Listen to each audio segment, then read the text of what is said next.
I really wanted to get on here and talk about my favorite team in the league, the Memphis Grizzlies. Now, I want to tell you that I am the biggest homer, and my takes might be biased, but I have good reason for them. I've been seeing other videos like this talking about the Grizzlies and or Ja, but I wanted to put my 2 cents out there as well. For starters, we need to talk about the biggest thing, which is Ja Morant's return. And I want y'all to know right now that he is going to put the league on notice. He is definitely one of those people who sees the outside noise, and he's most definitely going to respond to it. I can say this with almost 100% certainty because he's responded to some of the tweets Grizzlies Twitter has made about him, and he used to like certain things regarding the aspect of the game. I remember there was a stat showing his averages with a certain hairstyle, and then like the next week, he switched to the hairstyle that had the highest averages. So he sees the media writing him off. He also sees the fact that some people are ranking other players above him and ESPN rank. I never really paid attention to that, but some of these takes are just actually wrong. I wouldn't be surprised if he goes at a Tyrese Halliburton or a Tyrese Maxey. I would not be surprised if he starts dropping 45 on the Knicks and the Thunder because he's always kind of carried that chip on his shoulder. And this goes way back to his rookie year where he went off against the Heat because the people thought the Rookie of the Year race was close. He literally turned to the bench and said, "This is mine to lose," talking to Kendrick Nunn. And there's definitely going to be a fire that's lit under him, and he's going to go out and perform. I wouldn't be surprised if he's in all NBA first team conversations because he's got something to prove. And I really don't want to hear about his off the court stuff because it's already been a year and you've heard nothing, so much so that the media has completely forgotten about him. My next point is about our health. We just come off a historically bad season regarding our health and breaking records that was previously set by us.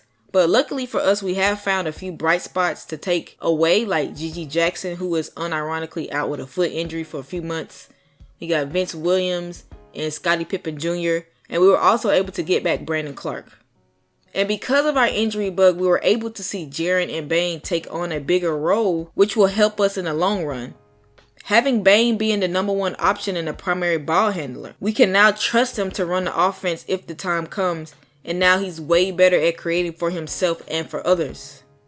This is the same thing for Jaren. We can be way more confident in his ability to dominate the paint and read the defense. Now if we add Ja into the mix, it's already looking kind of scary. Even in the 9-game sample size that he was in, he already looked good, especially coming in during the middle of the season.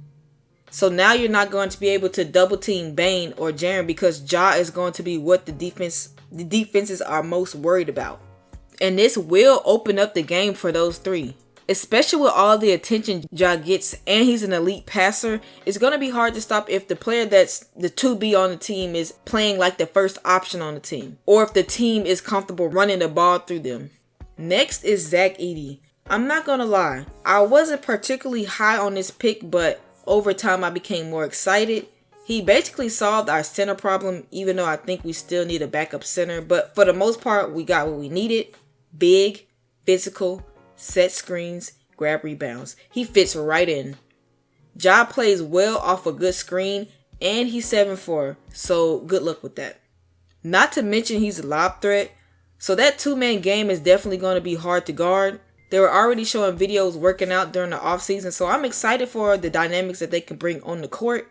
And speaking of lob threats, we have Brandon Clark, who plays off ball really well, and someone who can play above the rim. That was our problem during the Minnesota series. Our half-court offense was struggling bad because we didn't have him flashing to the paint for the floater or rolling to the basket for a lob, which opens the paint up for Ja. Although we didn't do much during free agency, but having continuity is always a good thing. We have a chance to build that chemistry off the court. Even though I haven't really talked about Marcus Smart that much, I am excited to see him back on the court with Ja and him being a defensive anchor and another leader. I mean, he really only played 20 games with us, but I still saw the impact. Celtics fans loved him for a reason. I really think our starting 5 is one of the best in the league. We have a little bit of everything, even with us playing 3 guys 6'5" and under. I don't really see us being in the play-in whatsoever, even though last year's Western Conference was literally historically good. For the last 2 years with Ja being healthy, we had second seed for a 50-win team, and I'm expecting that standard again. Because we've always been way ahead of schedule, I know a lot of people talk about OKC's rebuild or whatever, but we was the ones who really did it first. I mean, even with the high expectations during the 22-23 season, we weren't surprising people. We were still a 50-win team. And I've also said during the bubble season that in 5 years, I could really see us winning a championship.